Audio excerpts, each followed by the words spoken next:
নমস্কাৰ মই আমৰিনা আস্থা ক্ৰিয়েশ্যনছৰ ভ্লগ যাত্ৰা দ্য ট্ৰেভেল হিষ্ট্ৰীৰ দ্বিতীয়টি ভিডিঅ'লৈ আপোনালোক সকলোকে স্বাগতম আশা কৰিছোঁ আমাৰ প্ৰথম ভিডিঅ'টি আপোনালোকে নিশ্চয় উপভোগ কৰিলে আৰু যদি নাই কৰা তেন্তে এই ভিডিঅ'টিৰ ডেছক্ৰিপশ্যন বক্সতে তাৰ লিংকটো পাব নাগালেণ্ড বুলি ক'লে হততে সকলোৰে মনত ভিন ভিন ধাৰণাৰ উদ্ভৱ হোৱা দেখা যায় কোনোৱে ক'ব বিচাৰে নগাসকল বৰ ভয়ংকৰ কোনোৱে ক'ব খোজে ই এক হিংস্ৰ জাতি আৰু কোনোৱে কয় স্বাধীনচেতিয়া জাতি আমাৰ ভ্ৰমণ কাহিনীৰ ভ্ৰমণকাৰী যোৰহাট কলেজৰ অসমীয়া বিভাগৰ সহকাৰী অধ্যাপক শ্ৰীযুত তৰুণ লয়িংদেৱৰ মতে নগাসকল হ'ল অবাধ প্ৰাকৃতিক সৌন্দৰ্যৰ বুকুত বসবাস কৰা এটি জাতি জুলাই মাহৰ বৰষুণৰ মাজতে এদিন মটৰচাইকেলত বয়বস্তু বান্ধি সহধৰ্মিনীক পিছফালে বহুৱাই লয়িং ডাঙৰীয়াই কহিমালৈ বুলি যাত্ৰা আৰম্ভ কৰিছিল ঘৰৰ ওচৰৰে এজনে সুধিছিল কলৈ যায় এই বৰষুণত লয়িংদেৱে ক'লে কহিমালৈ যাওঁ অবিশ্বাস্য এই উত্তৰটোৰ সত্যতা প্ৰমাণৰ অৰ্থে তেওঁ লগতে কৈছিল ঘূৰি আহি ফটো দেখুৱামহি গোলাঘাট নগৰৰ পৰা ৰঙাজান নামবৰ হাবিৰ মাজেৰে চিপচিপীয়া বৰষুণত তিতি তিতি তেওঁলোক প্ৰায় 4 মান বজাত ডিমাপুৰ পাইছিলগৈ ডিমাপুৰৰ ৰাজাবাৰীত থকা ডিমাচাসকলৰ ৰাজধানীৰ শিলাস্তম্ভবোৰ চাই পুনৰ কহিমালৈ যাত্ৰা আৰম্ভ কৰিছিল ডিমাপুৰৰ পৰা চুমকেডিমা ফিৰেমা পিফেমা জুবজা আদি ঠাই পাৰ হৈ গৈ প্ৰায় 7:30 মান বজাত তেওঁলোক কহিমা পালেগৈ আৰু পাইন হোটেলত থকাৰ ব্যৱস্থা কৰি ল'লে পিছদিনা কহিমাৰ খনমা গাঁৱলৈ মটৰচাইকেলেৰেই যাত্ৰা আৰম্ভ কৰিছিল যদিও বৰষুণৰ বাবে বাৰে বাৰে চকা পিছলি যোৱা দেখি পাইন হোটেলতে মটৰচাইকেল থৈ টেক্সিৰে খনমালৈ যাবলগীয়া হ'ল খনমা পোৱাৰ ঠিক আগে আগে এটা ভিউ পইণ্টৰ কাষতে এচটা প্ৰায় 5 মিটাৰমান ওখ চেপেটা শিলৰ স্তম্ভত লিখা আছিল Nagas are not Indians their territory is not a part of Indian union we shall uphold and defend this unique truth at all cost and always এছিয়াৰ ভিতৰত প্ৰথম সেউজ গাঁও অৰ্থাৎ গ্ৰীনেৰী ভিলেজ বুলি বিখ্যাত খনমা গাঁওখন কহিমাৰ পৰা 20 কিলোমিটাৰ দক্ষিণ পশ্চিম দিশত অৱস্থিত প্ৰায় 500 বছৰ পুৰণি এই গাঁওখনৰ পূৰ্বৰ নাম আছিল খুনৰীয়া সাগৰ পৃষ্ঠৰ পৰা 1200 মিটাৰ উচ্চতাত থকা এই গাঁওখনত সৰ্বোচ্চ 3000 মিটাৰলৈকে পাহাৰৰ চূড়া পোৱা যায় উল্লেখযোগ্য যে 1850 চনৰ পৰাই ব্ৰিটিছে এই গাঁওখন দখল কৰিবলৈ চেষ্টা চলাই আহিছিল যদিও গাঁওখনে দুৰ্গ সাজি অকলেই ব্ৰিটিছৰ বিৰুদ্ধে যুঁজ দি থিয় হৈ আছিল কিন্তু 1879-80 চনৰ ইংৰাজ খনমা যুদ্ধত ব্ৰিটিছে খনমা দখল কৰে এইখিনিতে বিশেষভাৱে উল্লেখ কৰিব পাৰি যে খনমা হৈছে উত্তৰ পূব ভাৰতৰ উগ্ৰপন্থী সংগঠনৰ প্ৰতিষ্ঠাপক আংগামী জাপুফিজুৰ উপজা গাঁও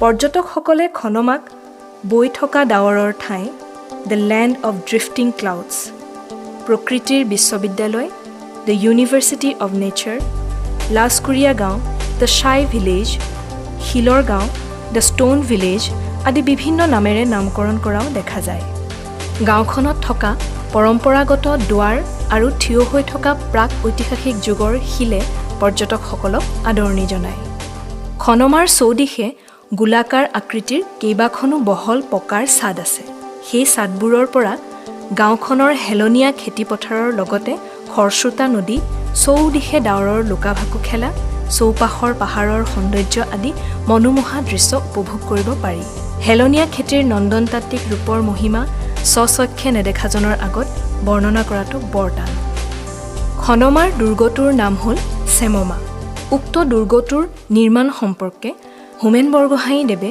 তেওঁৰ আত্মদীপু ভৱ নামৰ গ্ৰন্থখনৰ অন্তৰ্গত খনমাত এটা দিন শীৰ্ষক লেখাটোত লিখিছে এই গোটেই চিৰিটো গাঁৱৰ মানুহে নিজে শ্ৰম কৰি সাজি উলিয়াইছে চিৰিটোৰ বিভিন্ন খণ্ড গাঁৱৰ বিভিন্ন বয়সৰ মানুহক ভাগ কৰি দিয়া হৈছিল 15ৰ পৰা 30 বছৰৰ মানুহৰ কাৰণে এটা খণ্ড 30ৰ পৰা 50 বছৰৰ মানুহৰ কাৰণে এটা খণ্ড 50ৰ ওপৰৰ মানুহৰ কাৰণে এটা খণ্ড কোনটো খণ্ড কোন বয়সৰ মানুহে সাজিছিল সেই কথা নগা ভাষাতে ঠায়ে ঠায়ে লিখি থোৱা আছে খনমাৰ পৰা সেইদিনা কহিমালৈ ঘূৰি আহি তেওঁলোক কহিমাৰ পৰা প্ৰায় 15 কিলোমিটাৰ নিলগত থকা কিছামা নাগা হেৰিটেজ ভিলেজলৈ গৈছিল উল্লেখযোগ্য যে কিছামা নামটো দুখন গাঁৱৰ নামৰ সমষ্টি কিগেমাৰ কি আৰু ফেছামাৰ চামা লগলাগি কিছামা হৈছে।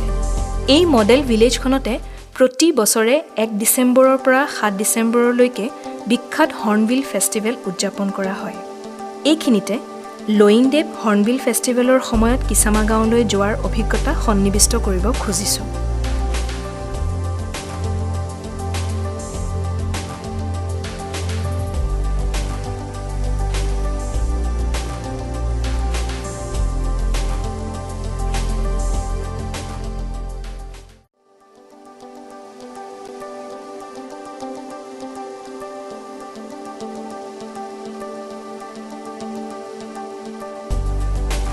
হৰ্ণবিল ফেষ্টিভেলৰ বাবে সজোৱা মূল মুকলি মঞ্চত এটা সময়ত আও, আংগামী, লোঠা, ৰেংমা, কন্যাক আদি নগাসকলৰ বিভিন্ন দলবোৰ ওপৰৰ পৰা তললৈ নামি অহা তেওঁ দেখিছিল।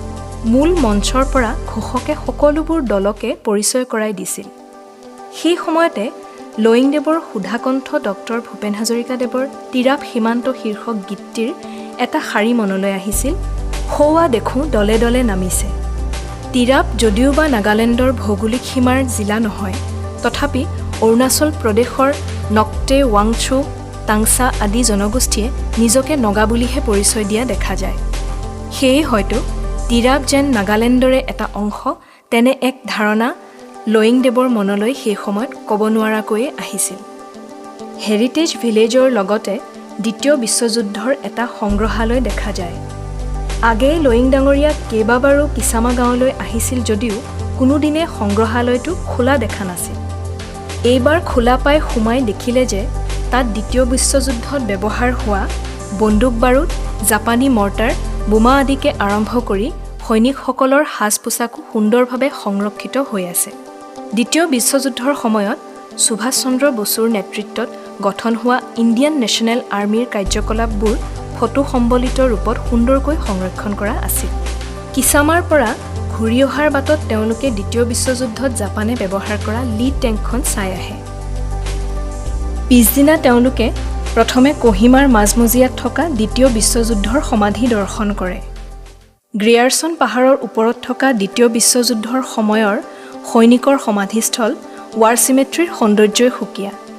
ৱাৰ চিমেট্ৰিত থকা ফুলৰ বাগিচাখনিয়ে সৌন্দৰ্যত সোণত সুৱগা চৰায়।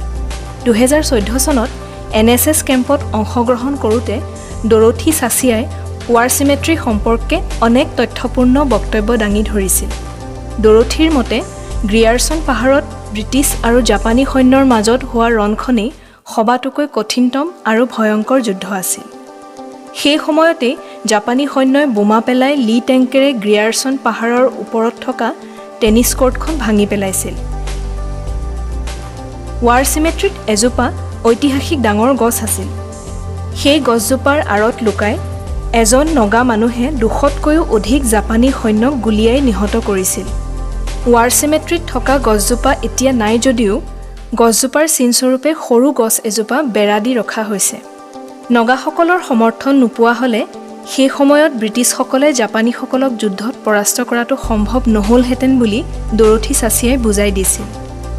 ৱাৰ চিমেট্ৰিত থকা এষাৰ বিখ্যাত বাক্য হৈছে, "When you go home, tell them of us and say, for your tomorrow, we gave our today."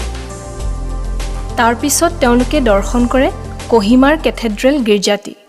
এই গীৰ্জাটি নগা মুৰংঘৰসমূহৰ আৰ্হিতে বনোৱা হৈছে। আৰাদুৰা পাহাৰত অৱস্থিত এই গীৰ্জাটোৰ 16 ফুট ওখ ক্ৰুচ সমগ্ৰ এছিয়াৰ ভিতৰতে এডাল ডাঙৰ ক্ৰুচ।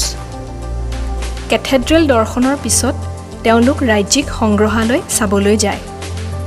সংগ্ৰহালয়টোৰ ভিতৰত নগাসকলৰ বিভিন্ন অলংকাৰ, সাজপাৰ, বিভিন্ন প্ৰকাৰৰ জাঠি, দা, কাঠ আৰু বেতৰ দীঘল দীঘল ঢাল, বন্দুক, বাঁহী, পেঁপা, ঢোল, ডাঙৰ কাঁহী, উৰাল, চাউল থোৱা কাঠৰ ডাঙৰ পাত্ৰ, চাউলৰ পৰা প্ৰস্তুত কৰা পানীয় ব্যৱহাৰ কৰিবৰ বাবে ৰখা কাঠৰ সঁজুলি বিশেষ, কলহকে আদি কৰি বিভিন্ন ধৰণৰ মাটিৰ পাত্ৰ অতি সুন্দৰকৈ সজাই থোৱাই নহয়, প্ৰতিটো বস্তুৰে নাম, ব্যৱহাৰিক উপযোগিতা ইত্যাদি বৰ্ণনা কৰা আছে।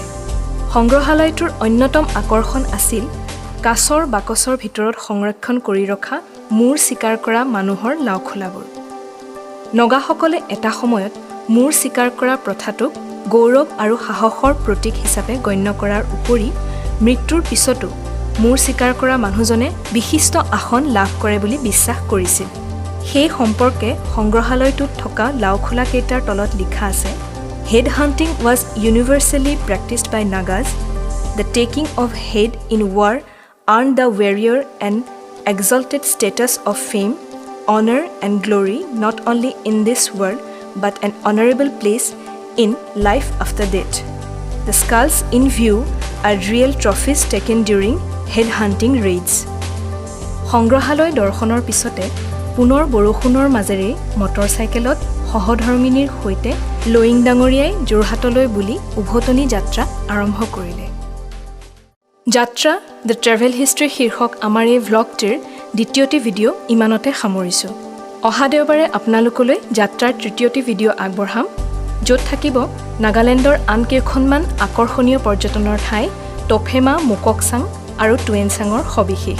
তেতিয়ালৈকে যাত্ৰাৰ সৈতে জড়িত থাকক, আস্থা ক্ৰিয়েশ্যনছৰ সৈতে জড়িত থাকক। ধন্যবাদ।